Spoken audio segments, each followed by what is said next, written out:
আমরা যখন ইতিহাসের কোনো বই খুলি হুম তখন সাধারণত কি দেখতে পাই?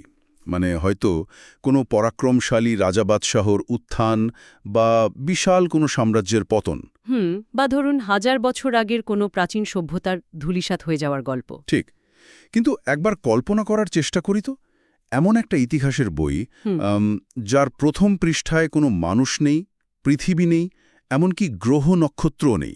মানে সেখানে সময় বা স্পেস বলেও কিছু নেই, আছে কেবল এক অনন্ত নিখাদ শূন্যতা। সত্যি বলতে এটা কল্পনা করাও একটু কঠিন। তাই না? মহাকাল শুরু হওয়ার আগে যখন আক্ষরিক অর্থেই কিছুই ছিল না, তখন ঠিক কী ছিল? তো আজ আমাদের এই গভীর আলোচনার ভিত্তি হল বিখ্যাত ধ্রুপদী গ্রন্থ আল বিদায়া ওয়া নিহায়া। চমৎকার একটা সোর্স। এই সোর্সটির উপর ভিত্তি করে আজ আমরা একদম সেই আদিম শূন্যতা থেকে শুরু করে কিভাবে বর্তমান মহাবিশ্ব এবং মানবজাতির সৃষ্টি হল তার একটা ধারাবাহিক মহাজাগতিক যাত্রায় বের হব। আসলে এই আল বিদায়া ওয়ান নিহায়া শব্দগুলোর আক্ষরিক অর্থই হল শুরু এবং শেষ। এই সোর্সটি আমাদের এমন একটা বুদ্ধিবৃত্তিক জায়গায় নিয়ে যায় যা মানুষের দৈনন্দিন ভাবনার সীমানাকে অনেক দূর প্রসারিত করে। তা তো বটেই। সৃষ্টির একদম আদিবিন্দু থেকে শুরু করে এই পৃথিবীতে মানবজাতির পদার্পণ, এই পুরো কালক্রমিক ইতিহাসটা বোঝাটা কিন্তু জরুরি, কারণ এটা শুধু কিছু ঘটনার তালিকা নয়। রাইট। এর ভেতরে লুকিয়ে আছে মহাবিশ্বের মেকানিজম, কার্যকারণ আর আমাদের নিজেদের অস্তিত্বের সবচেয়ে বড় দার্শনিক প্রশ্নের উত্তর। আজ আমরা কেবল কি ঘটেছিল তা জানব না, বরং ঘটনাগুলোর পেছনের কেন আর কিভাবে উত্তর খোঁজার চেষ্টা করব। দারুণ। কিন্তু এই বিশাল যাত্রায় নামার আগে আমার মনে একটা খুব বেসিক খটকা লাগছে। আচ্ছা, কি সেটা? বিগ ব্যাং বা গ্যালাক্সি সৃষ্টির কথা না হয় আধুনিক বিজ্ঞান তাদের নিজস্ব উপায়ে বিশ্লেষণ করছে, কিন্তু তারও আগে সৃষ্টির একদম শুরুর মুহূর্তের কথা আমরা কিভাবে জানব? একটা ভ্যালিড প্রশ্ন। সেখানে তো কোনো প্রত্নতাত্ত্বিক নিদর্শন নেই, ঘটনাগুলো রেকর্ড করার জন্য কোনো মানুষ বা যন্ত্রও তো ছিল না। সোর্স অনুযায়ী এই অদেখা জগৎ ও পূর্ববর্তী যুগের ইতিহাস জানার নির্ভরযোগ্য মাধ্যম বলা হচ্ছে ওহী, অর্থাৎ কোরআন ও সহিহ সুন্নাহকে। একদম ঠিক বলেছেন। আমি এটাকে একটা টাইম ট্রাভেলিং টেলিস্কোপের মতো ভাবতে পছন্দ করি। এমন একটা টেলিস্কোপ যা মানুষের তৈরি সব পৌরাণিক কাহিনী আর জল্পনা-কল্পনার ফিল্টার সরিয়ে আমাদের একদম আদিম সত্যের ছবিটা দেখায়। ওয়াও! টাইম ট্রাভেলিং টেলিস্কোপ উপমাটা একদম জুৎসই। কারণ মানব ইতিহাসের একটা বড় অংশ জুড়েই মানুষ সৃষ্টির শুরু নিয়ে নানা রকম মিথ বা পুরাণ তৈরি করেছে। হ্যাঁ, হাজার রকম লোককথা আছে। ঠিক। তো সোর্স আমাদের স্পষ্ট করে জানিয়ে দিচ্ছে এই অদেখা জগতের নিখুঁত ইতিহাস জানার মাপকাঠি হল ওহী। আর এখানে আরেকটা খুব গুরুত্বপূর্ণ ফিল্টারিং প্রসেস সোর্সে উল্লেখ করা হয়েছে। ফিল্টারিং প্রসেস মানে কি ধরনের? হল ইসরায়েলি বর্ণনা বা পূর্ববর্তী ধর্মগ্রন্থগুলোর কাহিনীর গ্রহণযোগ্যতা যাচাই করা। সোর্স অনুযায়ী এগুলোকে ৩টি সুনির্দিষ্ট ভাগে ভাগ করা যায়। আচ্ছা। প্রথমটি হল গ্রহণযোগ্য, যা আমাদের মূল শরীয়তের সত্যতার সাথে হুবহু মিলে যায়। দ্বিতীয়টি হল নিরপেক্ষ, এগুলোকে ঐতিহাসিক অলঙ্কার বা রেফারেন্স হিসেবে ধরা হতে পারে, তবে এর ওপর পুরোপুরি নির্ভর করা যাবে না। মানে জাস্ট একটা রেফারেন্স হিসেবে থাকলো আর কি। হ্যাঁ। আর তৃতীয়টি হল প্রত্যাখ্যাত, যা মূল নীতির সাথে সম্পূর্ণ পরিপন্থী এবং মিথ্যা। তার মানে অতীতে সবকিছুই অন্ধভাবে বিশ্বাস করা যাবে না। আর সোর্সে কিন্তু ইতিহাস বর্ণনার ক্ষেত্রে একটা কড়া সতর্কবার্তাও দেওয়া হয়েছে, তাই না? হ্যাঁ, ইচ্ছাকৃতভাবে মিথ্যা বর্ণনার ব্যাপারে। ঠিক। ইচ্ছাকৃতভাবে রাসূল সাল্লাল্লাহু আলাইহি ওয়াসাল্লামের নামে মিথ্যা বর্ণনার ভয়াবহ পরিণতি হিসেবে জাহান্নামের কথা বলা হয়েছে। ইতিহাসকে যেন কেউ নিজের মন গড়া গল্প দিয়ে বিকৃত না করে, এটা তারই একটা সেফটি মেকানিজম। একদমই। তবে এই সৃষ্টির গল্পের গভীরে যাওয়ার আগে স্রষ্টার নিজের পরিচয়ের একটা অসাধারণ দিক সোর্সে তুলে ধরা হয়েছে। মহান আল্লাহর 4টি বৈশিষ্ট্য। তিনি আওয়াল বা আদি, যার আগে কিছু নেই। তিনি আখির বা অন্ত, যার পরে আর কিছু থাকবে না। তিনি জাহির বা ব্যক্ত, যার উপরে কিছু নেই, এবং তিনি বাতিন বা গুপ্ত, যার আড়ালে কিছু নেই। সুবহানাল্লাহ। তো আমার প্রশ্ন হলো, এই যে আউয়াল বা আদি হওয়ার ধারণাটা, এটা কিভাবে আমাদের সৃষ্টির একদম প্রথম মুহূর্তটি বুঝতে সাহায্য করে? আসলে এই ধারণাটা মহাবিশ্বর শূন্যতার কনসেপ্টটাকে একদম পরিষ্কার করে দেয়। আমরা যখন শূন্যতা কল্পনা করি তখন হয়তো ধরুন একটা অন্ধকার বিশাল ফাঁকা ঘরের কথা ভাবি। হ্যাঁ, ব্ল্যাঙ্ক স্পেস টাইপের ঠিক কিছু। ঠিক ঠিক কিন্তু বৈজ্ঞানিক বা দার্শনিক দৃষ্টিকোণ থেকে সেই ফাঁকা ঘর বা অন্ধকারও কিন্তু একটা সৃষ্টি। স্পেস বা স্থান নিজেই একটা অস্তিত্ব। পয়েন্ট। যখন বলা হচ্ছে স্রষ্টা আওয়াল এবং তার আগে কিছুই ছিল না, এর মানে হলো তখন স্পেস, টাইম, অন্ধকার, আলো বা শূন্যস্থান বলেও কিচ্ছু ছিল না। মানে সম্পূর্ণ অস্তিত্বহীনতা। একদম। মহাকাল বলে কিছু ছিল না, শুধু স্রষ্টা নিজেই ছিলেন। এটাই হলো আমাদের গল্পের স্টার্টিং পয়েন্ট। সেই চরম এবং পরম অস্তিত্বহীনতা থেকে সৃষ্টির প্রথম স্পার্কটা শুরু হয়। বাপরে, এই কনসেপ্টটা মস্তিষ্কের জন্য একটু চ্যালেঞ্জিং। তো সেই সম্পূর্ণ অস্তিত্বহীনতা থেকে প্রথম কোন জিনিসটার অস্তিত্ব তৈরি হলো? সোর্সের দিকে তাকালে আমরা ক্রোনোলজিক্যাল গল্পের প্রথম দুটি ধাপ দেখতে পাই। আচ্ছা। সবার আগে সৃষ্টি হয় আদিম পানি, এবং সেই অসীম আদিম পানির ওপর স্থাপিত ছিল মহান আরশ। আমি যদি একটু কল্পনা করার চেষ্টা করি, কোনো আকাশ নেই, নক্ষত্র নেই, কেবল একটা অন্তহীন অসীম আদিম মহাসাগর, আর তার ঠিক ওপরে এক মহিমান্বিত আরশ। হ্যাঁ, দৃশ্যটা অদ্ভুত সুন্দর। আচ্ছা, এখানে একটা বড় প্রশ্ন জাগছে। মহাবিশ্বের প্রথম উপাদান হিসেবে পানিকেই কেন বেছে নেওয়া হলো? খুব ইন্টারেস্টিং একটা ব্যাপার এটা। মানে পৃথিবীতে পানি যেমন জীবনের মূল ভিত্তি, পানি ছাড়া যেমন আমরা প্রাণ বা গ্রোথ কল্পনা করতে পারি না, এই আদিম পানি কি তাহলে পুরো মহাজাগতিক সৃষ্টিরও প্রথম বিল্ডিং ব্লক বা ফাউন্ডেশন ছিল? ঠিক তাই। এটা একটা অসাধারণ মেটাফরিক্যাল এবং ফিজিক্যাল সামঞ্জস্য। পৃথিবীতে আমরা দেখি সব প্রাণের উৎস পানি। পানি প্রবাহমান, পরিবর্তনশীল এবং জীবনদায়ী। সোর্সের অনুযায়ী এই মহাজাগতিক সৃষ্টির আদিম পর্যায়েও সেই পানির উপস্থিতি প্রমাণ করে যে মহাবিশ্ব একটি নিষ্প্রাণ বা জড় বস্তু হিসেবে শুরু হয়নি। ওয়াও! এটি শুরু হয়েছে এমন একটা উপাদান দিয়ে যার ভেতরে ধারণ করার এবং সৃষ্টি করার ক্ষমতা রয়েছে। তবে এখানে একটা খুব ইন্টারেস্টিং একাডেমিক ডিবেট আছে। ডিবেট কি নিয়ে? সর্বপ্রথম ঠিক কী সৃষ্টি হয়েছে তা নিয়ে স্কলারদের মাঝে দুটো প্রধান মত রয়েছে। এক দলের যুক্তি হল সবার আগে আরশ সৃষ্টি হয়েছে, আবার অন্য এক দলের মতে প্রথম সৃষ্টি হল কলম। আচ্ছা, তো সোর্সে এই মতভেদটাকে কিভাবে ডিল করা হয়েছে? সোর্সে এই মতভেদটি চমৎকারভাবে একটি লজিক্যাল কনক্লুশনে নিয়ে আসা হয়েছে। সেই কনক্লুশনটা কি? কারণ একই সাথে তো দুটো জিনিস প্রথম হতে পারে না। একদমই। সমন্বয়টা হল মহাবিশ্বের তাকতির বা ভাগ্য লেখার যে কাজটা কলম করেছিল তার অনেক আগেই আরশ পানির উপর বিদ্যমান ছিল। ওকে, বুঝতে পারছি। তাই পরম প্রথম সৃষ্টি হল আরশ এবং পানি। আর এই দৃশ্যমান জগৎ, অর্থাৎ আমরা আজ যে জগৎটা দেখছি, সেই জগতের বস্তুসমূহের মধ্যে প্রথম সৃষ্টি হল কলম। আচ্ছা, তাহলে টাইমলাইনটা দাঁড়াচ্ছে এমন: পরম শূন্যতা থেকে এলো আদিম পানি, তার উপর স্থাপিত হল মহান আরশ। রাইট। এরপর আমাদের দৃশ্যমান জগতের প্রথম ধাপ হিসেবে সৃষ্টি হল কলম। এটা আমাদের গল্পের ৩ নম্বর ধাপ। হ্যাঁ। কলম সৃষ্টি হওয়ার পর স্রষ্টা তাকে প্রথম নির্দেশ দিলেন, লিখো। কলম তখন জিজ্ঞেস করল, আমি কি লিখব? নির্দেশ এলো, কিয়ামত পর্যন্ত যা কিছু ঘটবে তার তাকদির বা ভাগ্য লিখে চলো। সুবহানাল্লাহ। এই জায়গাটাতেই আমার একটা দার্শনিক খটকা লাগছে। মানে স্রষ্টা তো সর্বজ্ঞানী, তিনি তো অতীত, বর্তমান, ভবিষ্যৎ সবই জানেন। অবশ্যই। তাহলে একটা কলম তৈরি করে পুরো মহাবিশ্বের তাকদির ম্যানুয়ালি লিখিয়ে নেওয়ার কারণ কি? নিজের স্মৃতিতে রাখার জন্য তো নিশ্চয়ই নয়। হা, খুবই তীক্ষ্ণ একটা পর্যবেক্ষণ। না, এটা মোটেও স্রষ্টার নিজের মনে রাখার জন্য নয়। তাকদির লেখে রাখার এই প্রক্রিয়াটা আসলে মহাবিশ্বে শৃঙ্খলা এবং কার্যকারণ, মানে কজ অ্যান্ড এফেক্ট। হ্যাঁ, কজ অ্যান্ড এফেক্ট প্রতিষ্ঠার প্রথম ধাপ। কিছু না লিখেও তিনি সব ঘটাতে পারতেন, কিন্তু এই লেখাটা প্রমাণ করে যে মহাবিশ্ব একটা র্যান্ডম বা বিশৃঙ্খল জায়গা নয়।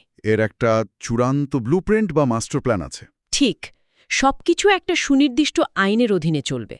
আপনি এটাকে একজন কসমিক আর্কিটেক্টের ফাইনাল ড্রয়িং হিসেবে ভাবতে পারেন। কনস্ট্রাকশন শুরু হওয়ার আগে যেমন প্রতিটা ইঞ্চির হিসাব কাগজে কলমে চূড়ান্ত করা হয়, এটাও ঠিক তেমন। ওয়াও! আর এই ব্লুপ্রিন্ট তৈরির পরই ঘটে একটা অদ্ভুত মহাজাগতিক স্তব্ধতা। সোর্স বলছে, আকাশমণ্ডলী ও পৃথিবী সৃষ্টির ঠিক ৫০,০০০ বছর আগেই তাকদির লেখা হয়েছিল। ৫০,০০০ বছর। অর্থাৎ ব্লুপ্রিন্ট রেডি, কিন্তু কাজ শুরু হতে 50,000 বছরের একটা বিশাল বিরতি। এখানে আমার মূল খটকা। কেন খাটকা লাগছে? আমরা তো জানি স্রষ্টা সর্বশক্তিমান। তিনি কুন বা হৌ বললেই সব হয়ে যায়। তার তো প্রস্তুতির জন্য সময়ের প্রয়োজন নেই। তাহলে তাকদির লেখা এবং মহাবিশ্ব সৃষ্টির মাঝেই বিশাল বিরতির আসলে লজিক কি? এটা কি সৃষ্টার অসীম ক্ষমতার ধারণার সাথে একটু সাংঘর্ষিক মনে হয় না? আপাতদৃষ্টিতে সাংঘর্ষিক মনে হলেও আসলে এর ভেতরে সৃষ্টির সবচেয়ে বড় প্রজ্ঞাটা লুকিয়ে আছে। প্রথমত, সময় বা টাইম কনসেপ্টটা আমাদের জন্য একরকম, স্রষ্টার জন্য অন্যরকম। তা ঠিক। দ্বিতীয়ত, এই 50,000 বছরের ব্যবধান প্রমাণ করে যে এই মহাবিশ্ব কোনো জাদুকরের হঠাৎ করে দেখানো ম্যাজিক ট্রিক নয়। এটি একটি অত্যন্ত সুপরিকল্পিত এবং সুশৃঙ্খল প্রক্রিয়া। আচ্ছা, মানে একটা প্রসেস আছে। হ্যাঁ, তিনি চাইলেই এক মুহূর্তে সব সৃষ্টি করতে পারতেন, তাতে তার ক্ষমতার প্রকাশ পেত। কিন্তু ধাপে ধাপে সময় নিয়ে সৃষ্টি করার মাধ্যমে তার অসীম জ্ঞান, শৃঙ্খলা এবং প্রজ্ঞার প্রকাশ ঘটেছে। এই বিরতিটা একটা মেসেজ দিচ্ছে মহাবিশ্বের কোনো কিছুই তাড়াহুড়ো করে করা হয়নি। এটা চমৎকার একটা পয়েন্ট। যদি আরেকটু ব্যক্তিগত লেভেলে চিন্তা করি, আমাদের দৈনন্দিন জীবনের সাথে এর একটা দারুণ সংযোগ আছে কিন্তু। তাই নাকি?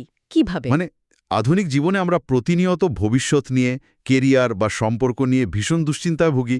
কিন্তু এই যে আমরা জানলাম আমাদের এই গ্যালাক্সি, সৌরজগৎ বা পৃথিবী সৃষ্টি হওয়ারও 50,000 বছর আগে পুরো প্ল্যানটা নিখুঁতভাবে লেখা হয়ে গেছে। একদম। এই চিন্তাটা কিন্তু একটা অদ্ভুত রকমের মানসিক শান্তি দেয়। এটা বোঝায় যে আমরা একটা সুপরিকল্পিত মহাজাগতিক ছকের অংশ। একদম সঠিক। এই তাকদির বা ভাগ্য লেখার উদ্দেশ্যই হল মানুষকে এটা বোঝানো যে সে এই বিশাল মহাজাগতিক কাঠামোর একটা অর্থবহ অংশ। যা হওয়ার তা আগে থেকেই পরম প্রজ্ঞার সাথে নির্ধারিত। তো এই দীর্ঘ 50,000 বছরের বিরতির পর শুরু হলো আমাদের গল্পের পরবর্তী ধাপ, মহাবিশ্ব সৃষ্টি। ব্লুপ্রিন্ট থেকে এবার এক্সিকিউশনের পালা। হ্যাঁ, 6 দিনে সৃষ্টি। ঠিক। সোর্স বলছে এই নিখুঁত পরিকল্পনার পর 6টি মহাজাগতিক দিবসে আকাশমণ্ডলী ও পৃথিবী সৃষ্টি করা হয়। তবে এখানে দিন বলতে ঠিক কি বোঝানো হয়েছে তা একটু পরিষ্কার করা দরকার। কারণ তখনও তো আমাদের পৃথিবী, সূর্য বা 24 ঘন্টা দিন রাতের কনসেপ্টটাই তৈরি হয়নি। দারুণ প্রশ্ন করেছেন। আসলে সোর্স থেকে আমরা জানতে পারি এখানে স্কলারদের ভিন্ন মত রয়েছে। অনেকেই মনে করেন এই একটা দিন আমাদের পৃথিবীর সাধারণ 24 ঘন্টার দিন নয়, তাহলে কি? বরং এগুলো হল দীর্ঘ মহাজাগতিক সময়কাল বা ইরা। হয়তো একটা দিন 1000 বছরের সমান বা তার চেয়েও দীর্ঘ কোনো পর্যায়। আচ্ছা, মানে লম্বা একটা সময়। হ্যাঁ, এই পর্যায়ক্রমিক সৃষ্টির ব্যাপারটা কিন্তু আধুনিক বিজ্ঞানের সাথেও দারুণভাবে মিলে যায়। বিজ্ঞানও বলে মহাবিশ্ব ধাপে ধাপে সম্প্রসারিত হয়েছে, বিভিন্ন যুগে বিভিন্ন উপাদানের সৃষ্টি হয়েছে। আর এই 6 দিনের পর্যায়ে দৃশ্যমান এবং অদৃশ্য দুই জগতই তৈরি হয়, তাই না? একদম। দৃশ্যমান জগতের নিদর্শন হিসেবে তৈরি হয় আমাদের মাথার উপরের এই খুঁটিহীন বিশাল আকাশ, প্রদীপ্ত সূর্য, জ্যোতির্ময় চাঁদ, রাতের আকাশের উজ্জ্বল তারার মেলা, আর পৃথিবীর ভার বহনকারী সুদীর্ঘ পর্বতমালা ও সমুদ্র। সৃষ্টির এক বিশাল আয়োজন। এই যে মহাবিশ্ব এক নিমিষে না হয়ে ধাপে ধাপে তৈরি হলো, এটা কি আমাদের জন্য ফিজিক্স বা বিজ্ঞানের সূত্রগুলো বোঝার একটা সুযোগ তৈরি করে দিচ্ছে না? মানে আপনি বলছেন? কারণ সব যদি 1 সেকেন্ডে হয়ে যেত, তাহলে তো কার্যকারণ বা কজ এন্ড এফেক্ট খোঁজার কোনো উপায়ই থাকত না। একদম ঠিক ধরেছেন। সৃষ্টির এই পর্যায়ক্রমিক ধাপগুলোই মহাবিশ্বের লজিক বা কার্যকারণ প্রতিষ্ঠা করেছে, যার ফলে আজ আমরা বিজ্ঞান চর্চা করতে পারছি, মহাবিশ্বের নিয়মগুলো আবিষ্কার করতে পারছি। আসলেই তাই। তবে এই 6 দিনে শুধু দৃশ্যমান জগৎ নয়, একই সাথে তৈরি হয়েছে এক বিশাল অদৃশ্য জগৎ, ফেরেশতা এবং জিনজাতি। এই অদৃশ্য জগতের কথা বলতে গিয়ে সোর্সে বাইতুল মামুর নামের একটা স্পেসিফিক জায়গার কথা বলা হয়েছে। জায়গাটার কনসেপ্ট আমার কাছে খুব নতুন। বাইতুল মামুর। সোর্স বলছে এটা হলো সপ্তম আকাশে অবস্থিত একটি ঘর, যা ঠিক আমাদের পৃথিবীর পবিত্র কাবার বরাবর উপরে অবস্থিত। আপনি কি সংক্ষেপে একটু জানাবেন এই বাইতুল মামুর জিনিসটা আসলে কি? বাইতুল মামুরকে বলা যায় ফেরেশতাদের জন্য কসমিক কাবা বা মহাজাগতিক ইবাদতখানা। পৃথিবীতে মানুষ যেমন কাবার চারদিকে প্রদক্ষিণ করে, ইবাদত করে, হ্যাঁ, ঠিক তেমনি সপ্তম আকাশে ফেরেশতারা এই বাইতুল মামুরে ইবাদত করে। এটি অদৃশ্য জগতের ইবাদতের মূল কেন্দ্রবিন্দু। আর এই বাইতুল মামুর নিয়ে সোর্সে যে তথ্যটা দেওয়া হয়েছে, সেটা যে কারো কল্পনার সীমাকে চুরমার করে দেবে। সত্যি। বলা হচ্ছে সেখানে প্রতিদিন ৭০,০০০ সম্মানিত ফেরেশতা ইবাদতের জন্য প্রবেশ করে, আর সবচেয়ে বিস্ময়কর ব্যাপার হলো যারা একবার সেখানে প্রবেশ করে কিয়ামত পর্যন্ত তাদের আর দ্বিতীয়বার ফিরে আসার সুযোগ হবে না। সুবহানাল্লাহ। আমি শুধু হিসাবটা বোঝার চেষ্টা করছিলাম। সৃষ্টির শুরু থেকে আজ পর্যন্ত প্রতিদিন যদি নতুন ৭০,০০০ ফেরেশতা সেখানে যায়, আর কেউ যদি রিপিট না হয়, অবিশ্বাস্য একটা নাম্বার। তাহলে এই মহাবিশ্বে কত অগণিত কল্পনাতীত সংখ্যক ফেরেশতা রয়েছে? সংখ্যাটা এতটাই বিশাল যে মানব মস্তিষ্ক এই অঙ্ক মেলাতেই পারবে না। এটা শুধু ফেরেশতাদের সংখ্যার আধিক্যই বোঝায় না, বরং মহাবিশ্বের বিশালতা এবং স্রষ্টার রাজত্বের বিস্তৃতিকে তুলে ধরে। রাইট। আমরা পৃথিবীতে বসে নিজেদের হয়তো খুব গুরুত্বপূর্ণ কিছু মনে করি, কিন্তু এই মহাজাগতিক স্কেলে তাকালে বোঝা যায় ইবাদত বা প্রশংসা করার জন্য স্রষ্টার কোনো মানুষের প্রয়োজন নেই। বিলিয়ন বিলিয়ন ফেরেশতা প্রতিনিয়ত সেই কাজেই নিয়োজিত আছে। এবার ফোকাস শিফট করার পালা। হ্যাঁ, এবার এই বিশালতা থেকে আমরা ফোকাসটা একদম জুম ইন করব, নেমে আসব এক মুঠো মাটির কাছে, মানবতার সূচনা। সোর্স বলছে মানব সৃষ্টির আদি পর্যায়ক্রম শুরু হয় একদম সাধারণ মৃত্তিকা বা মাটির উপাদান থেকে। এরপর সেই মাটি থেকে অবয়ব বা আকৃতি গঠন করা হয়। ঠিক। আমার প্রশ্ন হল, ফেরেশতারা তৈরি আলোর মতো বিশুদ্ধ উপাদান দিয়ে, জিন জাতি তৈরি আগুন দিয়ে, সেখানে মহাবিশ্বের সবচেয়ে সম্মানিত জীব অর্থাৎ মানুষকে কেন মাটির মতো একটা সাধারণ ভারী এবং দৃশ্যত নিস্তেজ উপাদান দিয়ে তৈরি করা হলো? মাটির মেটাফোরিক্যাল গুরুত্বটা এখানে বুঝতে হবে। আলো খুব দ্রুত এবং বায়বীয়, আগুন ধ্বংসাত্মক এবং ঊর্ধ্বমুখী, কিন্তু মাটি হল ধীর, ভারী, সহনশীল এবং উৎপাদনশীল। মানে প্রোডাক্টিভ। হ্যাঁ, মাটির ভেতরেই বীজ বুনলে সেখান থেকে নতুন জীবন জন্ম নেয়। মাটির বিভিন্ন রং, গঠন এবং প্রকৃতি রয়েছে, যা মানবজাতির বৈচিত্র্যকে রিপ্রেজেন্ট করে। চমৎকার একটা অ্যানালজি। কিন্তু শুধু মাটি দিয়েই তো মানুষের পূর্ণতা আসেনি। এরপর আসে সবচেয়ে জাদুকরী মুহূর্ত। স্রষ্টা তার নিজ পক্ষ থেকে সেই মাটির অবয়বে আত্মা বা রূহ সঞ্চার করেন। আর ঠিক এই রূহ বা আত্মা সঞ্চারণের পরই ঘটে একটা অভাবনীয় ঘটনা। সেই অগণিত সম্মানিত ফেরেশতাদের নির্দেশ দেওয়া হয় এই মাটির তৈরি মানুষকে সেজদা বা সম্মান প্রদর্শন করার জন্য। হ্যাঁ, এক অভাবনীয় সম্মান।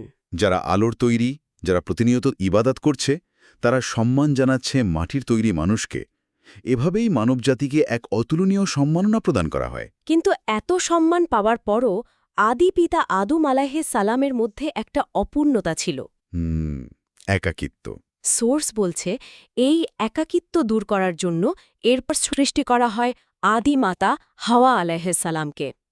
আদম আলাইহিস সালামের পাঁজরের হাড় থেকে তাকে সৃষ্টি করা হয়, যেন তিনি প্রশান্তি পান। এই জায়গাটা মানুষের মনস্তত্ত্বের একটা বিশাল দিক উন্মোচন করে। চিন্তা করে দেখুন, আদম আলাইহিস সালাম তখন জান্নাতে আছেন, তার চারপাশে ফেরেশতারা আছে, অভাবনীয় সব নিয়ামত আছে। হ্যাঁ, কোনো কিছুর অভাব নেই। কিন্তু তা সত্ত্বেও তিনি একাকিত্ব অনুভব করছেন। এটা প্রমাণ করে যে মানুষের ভেতরের এই লোনলিনেস বা একাকিত্বের বোধটা একদম মৌলিক। মানুষ সামাজিক জীব। রাইট। নিজের সমকক্ষ, নিজের মতো আরেকজন মানুষের সাথে সংযোগ ছাড়া এমনকি জান্নাতের মতো নিখুঁত জায়গাও একজন মানুষের জন্য সম্পূর্ণ নয়। এই জন্যেই সঙ্গিনীর প্রয়োজন ছিল। অসাধারণ একটা সাইকোলজিক্যাল বিশ্লেষণ। এরপর আল্লাহর প্রজ্ঞা ও চূড়ান্ত সিদ্ধান্ত অনুযায়ী তাদের এই পৃথিবীতে প্রেরণ করা হয়। উদ্দেশ্য হল অসংখ্য নরনারীর মাধ্যমে এই পৃথিবীতে মানব বংশের বিস্তার ঘটা। কিন্তু পৃথিবীতে পাঠানোর পর মানুষকে একেবারে খালি হাতে ছেড়ে দেওয়া হয়নি।